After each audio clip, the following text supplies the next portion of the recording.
Aujourd'hui, Inch'Allah, on va travailler une leçon de grammaire. Son titre, c'est le mot première partie. Parce que, comme vous le savez, c'est une leçon qui est très riche.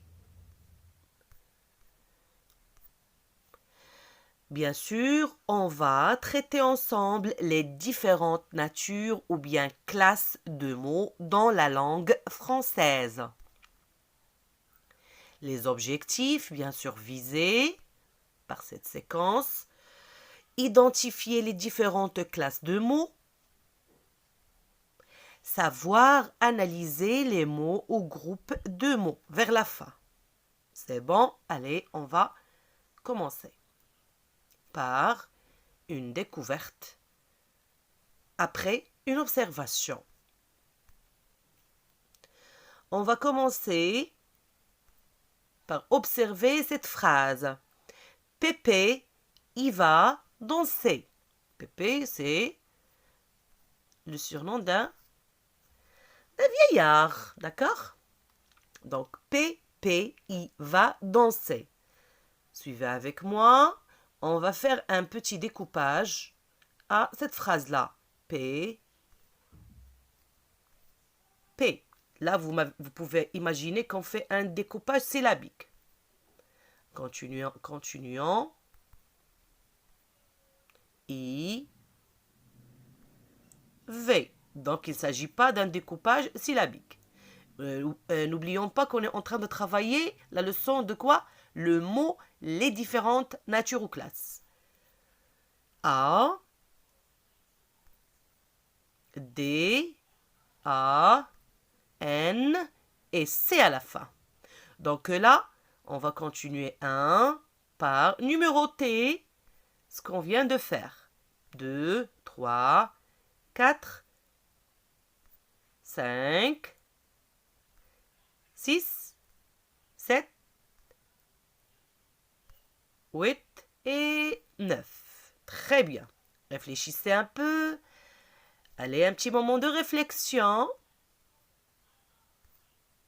Abracadabra. Toujours la même phrase.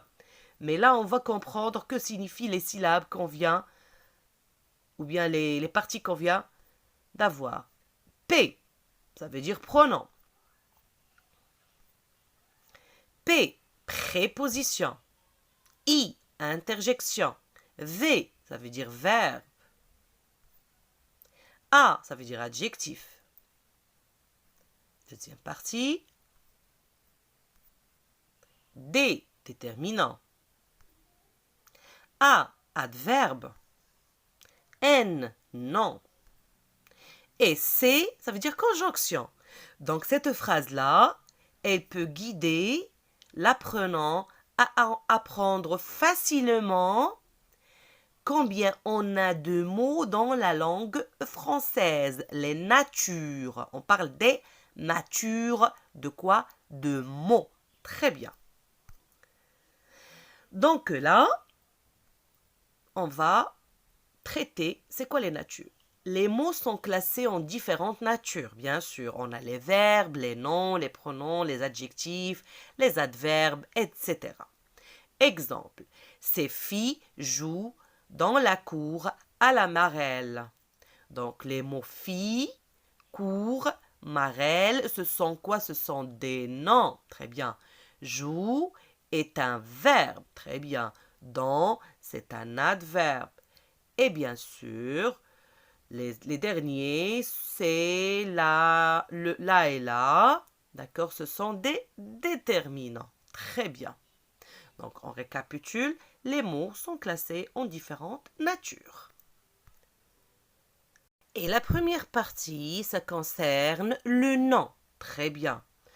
Donc, pour le nom, on a les noms propres et on a les noms communs. Le nom propre, le nom commun.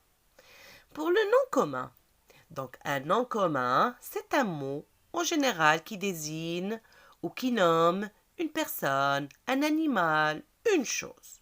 Très bien.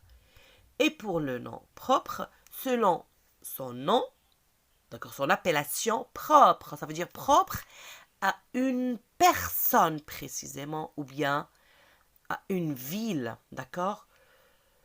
Donc les noms propres désignent une personne, une ville.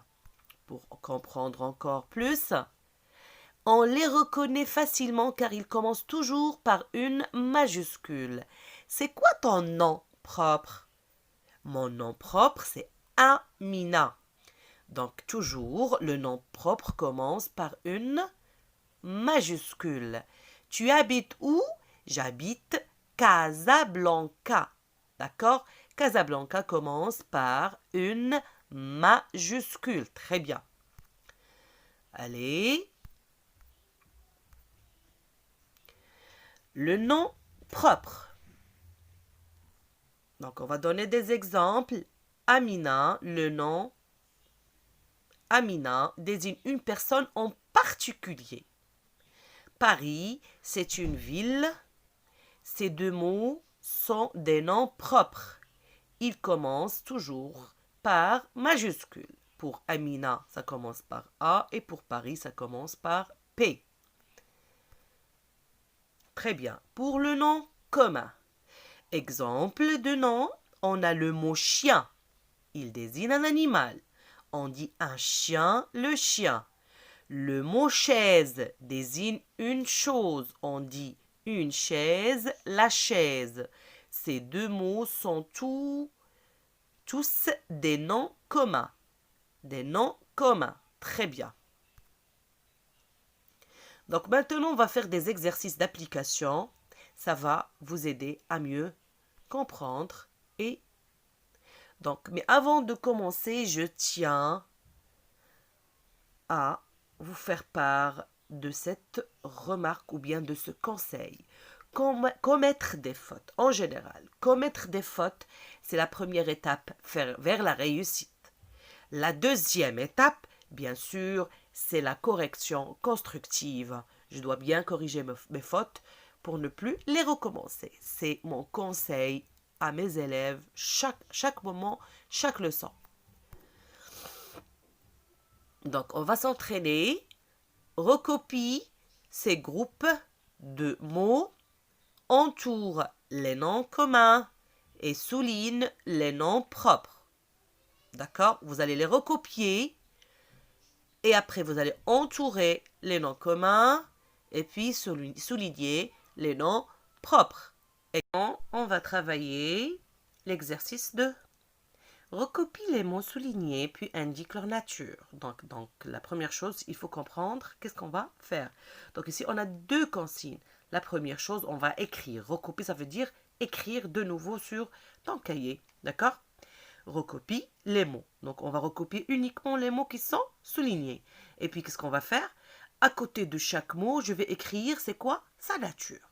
Mon cousin est parti à Mali pendant 20 jours. Très bien.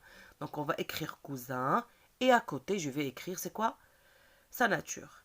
Cette belle ville est la capitale du Maroc. Cette, c'est quoi? Belle, c'est quoi? Capitale, c'est quoi? Là se trouve la tour, la Tamise. D'accord? Je lis, je recopie et après, j'indique. C'est bon? Excellent. Et maintenant, le dernier exercice. D'accord? Que vous allez, Inch'Allah, ces exercices-là, vous pouvez les répondre et laisser les réponses d'accord, dans les commentaires. Et je vais les corriger. Recopie ce texte, puis souligne en rouge 4 noms communs et en bleu 4 noms propres. J'habite à Casablanca. Pour aller à Nador, j'ai pris un train en direction de la ville Fès. Ensuite, je suis monté dans le ferry. La traversée en bateau tout calme était agréable. C'est bon?